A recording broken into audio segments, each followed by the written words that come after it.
Magandang araw po mga boss. Pero ako share po sa inyo itong gawa namin dito sa aming pinagtatrabahuan. Itong klaseng board na to. Ito po ay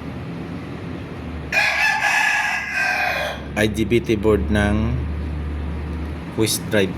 Yung nag-drive po, ang drive po ito ay motor. Mayroong mga sunog ito pumutok, pero itong board siguro okay to. Itong mga IGBT na ito yung pumutok, dito siya naka-attach yung IGBT board.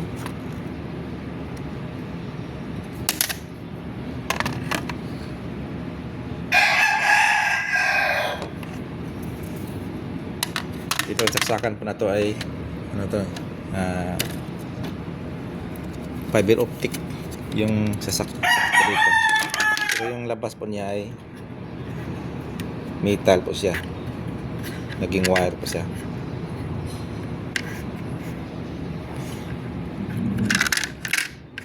Ito yung kabuuan ng kanyang board.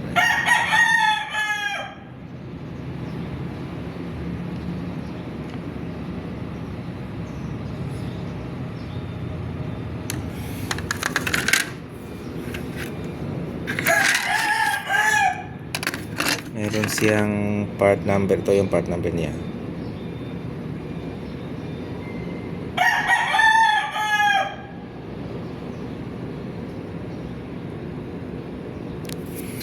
Ito yung kaniyang fuse.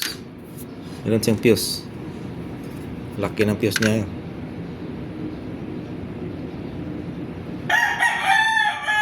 ...630 amperes.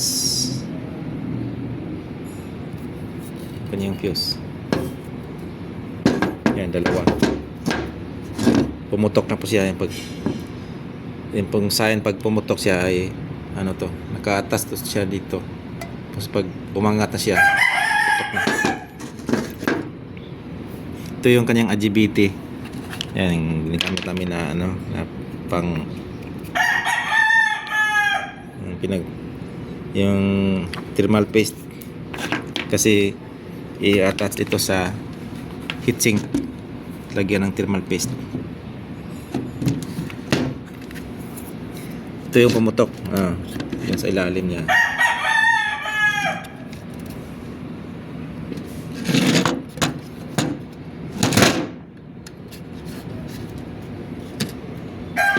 Ito yung kanyang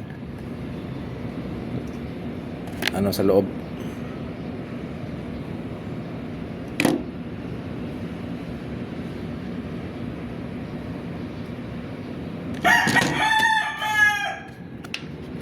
Ito hindi pumutok, pero may depekto na itong isa,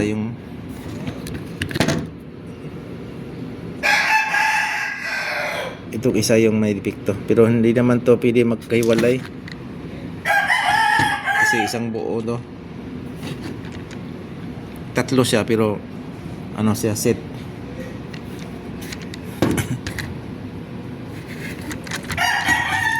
Ito yung kaniyang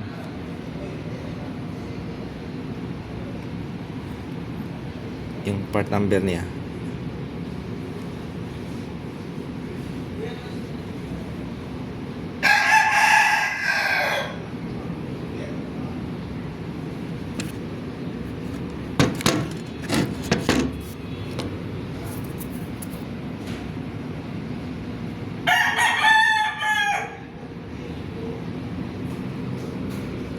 Ito lang po yung pakita ko sa inyo mga boss. Maraming salamat po at God bless po sa ating lahat.